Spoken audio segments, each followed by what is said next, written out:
In 1581, one father's anger destroyed 700 years of Russian history. Ivan the Terrible was furious. His pregnant daughter-in-law wore the wrong clothes. His son Ivan defended his wife. The argument exploded. Ivan grabbed his iron scepter and struck his heir in the head. Blood everywhere. His son collapsed. For 3 days, the crown prince fought for his life. Ivan paced the halls, pulling his hair, his beard. What had he done? On the 3rd day, his son died. The Tsar tried to give up his throne, but it was too late. Ivan's only other heir couldn't rule.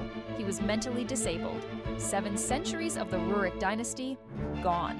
One moment of rage had shattered everything.